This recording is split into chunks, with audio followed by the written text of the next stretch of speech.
Miracle territory for a comeback, but maybe that's a start, Charles. It certainly is, and they're definitely showing that there's some fight still left in them. Hasn't been a banner day, but they're trying their best to put that disappointment behind them and find ways to make plays. Harris running straight ahead, and he'll power ahead, but only for about 3 yards. Second down coming up. 3 yards on that last carry. Here's 2nd and 7.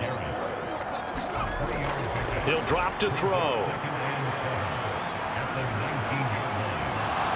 Toward the end zone, but that's going to wind up incomplete. Oftentimes when you're losing a game and the team's still throwing with this kind of a lead, you start playing a little more physically.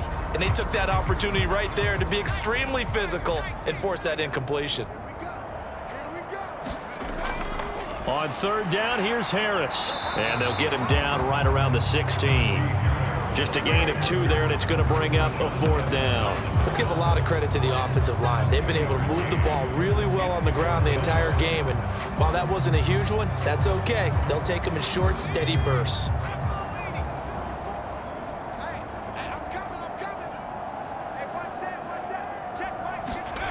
They'll drop to throw. The Steelers try it, but they come up empty on 4th down. And this Browns defense stands tall. Well, their first 4th down attempt earlier was successful. This one backfires for a turnover on downs. I like their aggressiveness. I like what they're doing. They got it the first time they went for it. Why not a second time? I don't think they'll be daunted from attempting it again. If you're on the defensive side of the ball, though, any 4th down stop is a big momentum play. It's a 6-yard pickup, and it gets them to 2nd and 4.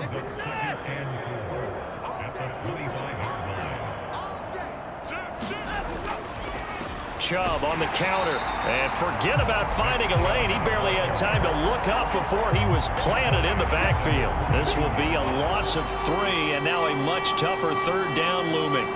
I think sometimes when you're trying to get after the quarterback, maybe it's better to be lucky than great, because I think on that one, he's just trying to get upfield and rush the passer. Instead, the tackle for the loss landed right in his lap.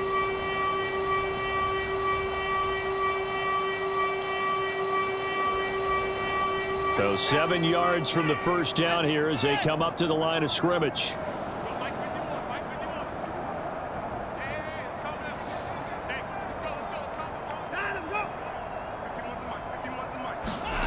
Here's Watson. Throw left side. There's Schwartz with it. So the completion good for 7 there. And that's going to make it 4th down. Before they can get the punt away, whistles as we've come to the end of the 3rd quarter of action. You are watching the NFL on EA Sports. Now the Steelers use the first of their 3 timeouts. That'll leave them with 2 remaining. We'll be back after this.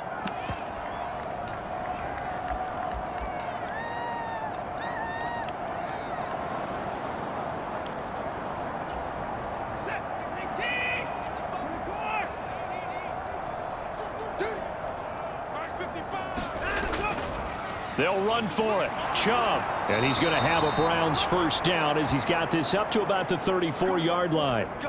And now timeout is whistled as it appears there's a Brown shaken up on the play. While they come out and take a look at him, we will step aside for just a moment. The 4th down run successful. Now they look to pay it off on 1st down. A shotgun snap for Watson. And he can't find anywhere to go with it, and he goes down. T.J.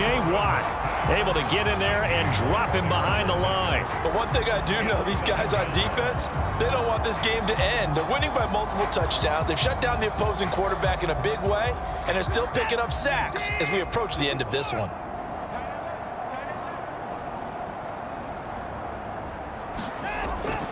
They go with Chubb on 2nd down. And he'll be stopped at about the 38 after a pickup of 4. And now timeout is whistled as it appears there's a Brown shaken up on the play. This offense so far on 3rd down, they've converted just 2 for 6 thus far. This will be 3rd and 6. And oh, he's just going to be short here, barely. Maybe by a half a foot. It'll be 4th and inches. This late in the game, Charles, I think you maybe seriously have to think about going for it. Especially where they are in terms of field position, because this is almost like no man's land. Might hurt your punter because there might not be enough space, maybe too far for your field goal kicker. I'm like the old rule. Possession is 9/10 of the law. Possession is 9/10 of winning the game. Go for it. Get the first down. Close it out. And he's got the first down yardage before being taken down at midfield.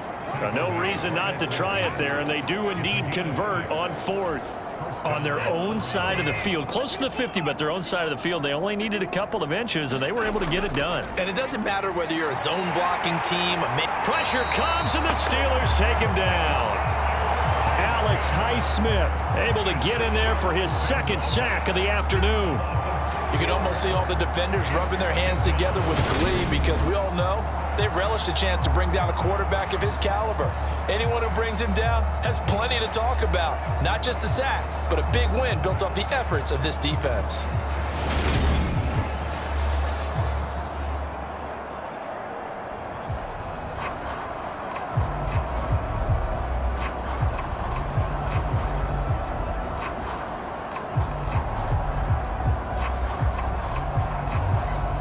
This has been a good march down the field, but now they're stuck looking at a 2nd and 14.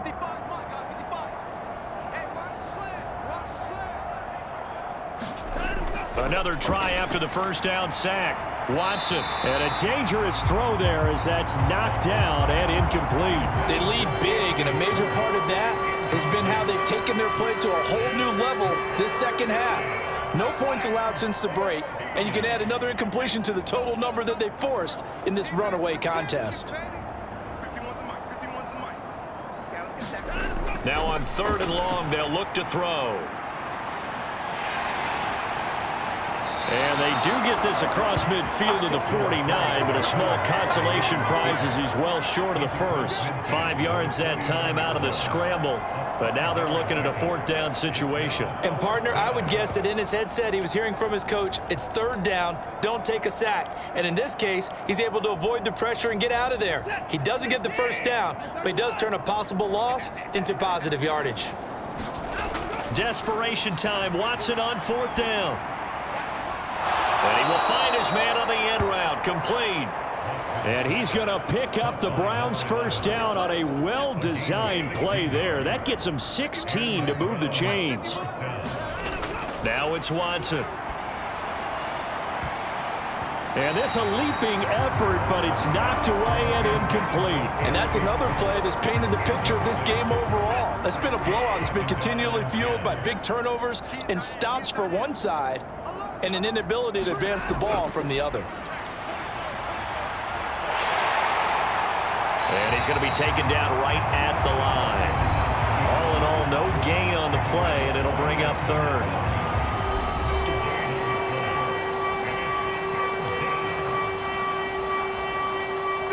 Right where this set of downs started, they need a full 10 here to pick up the first down and move the chains. To throw is Watson. Oh, had his hands on it, couldn't bring it in. Pretty symptomatic of how this game's been going. Oh, nice defensive effort there, providing the hit as the ball got to the receiver, separates him from the catch, and normally he's a sure-handed target.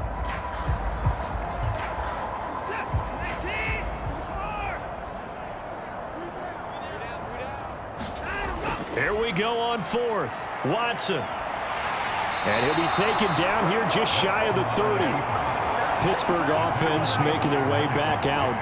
We find ourselves here in the midst of a one-sided affair. A lot of fill time down the stretch, Mr. Davis. So we could talk about food, because that is something that you and I both enjoy. We share that. We enjoy our time at the table. So maybe the best steakhouses in the city, but in all seriousness, the performances that we've seen this year, we've seen a bunch of great ones, and it's going to be hard to parse who's going to win the MVP. Yeah, it really is. Is it going to be a runner? Is it going to be a thrower? Can a defender finally win it this season? Those are the things that we could probably discuss. And collectively, this is about as dominant of a performance as you could have hoped for on both sides of the football. Might have to put it #1 for what we've seen this season. And he'll get this to about the 34, a gain of just 3.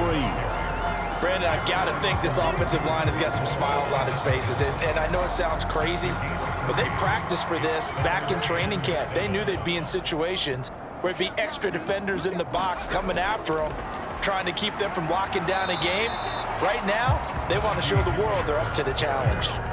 4 yards on the pickup there, but it's going to take him to 4th down. You know, we might start getting some props here in the booth. You know, that one that says the D and then the fence that you put up next to it? How about that? They brought out the jumbo package and still couldn't move them off the line of scrimmage enough to pick up that first down. Impressive. They were ready defensively for that jumbo set. A solid pickup of 5 and a very solid 4th down conversion, and defensively pure frustration.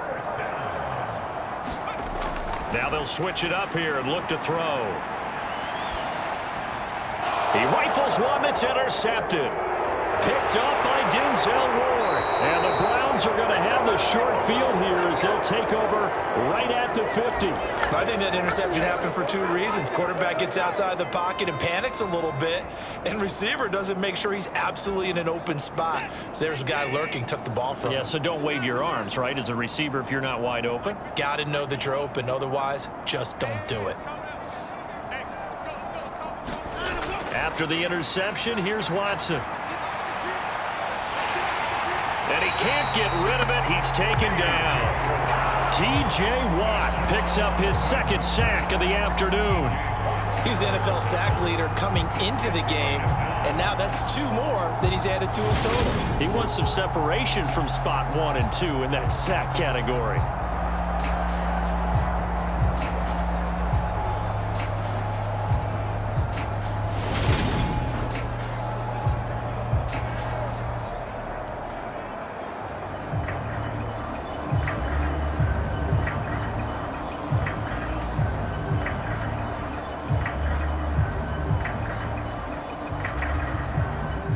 Here's 2nd and 10.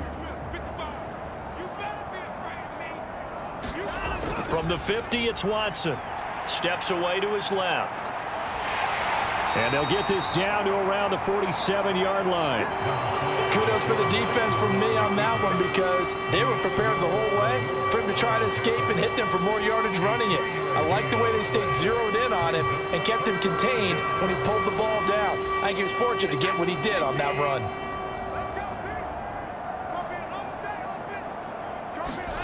Now Watson. And he's going to be intercepted a 3rd time. The safety, Terrell Edmonds, picks it. And he brings this one back. It's a pick 6 for a Steeler.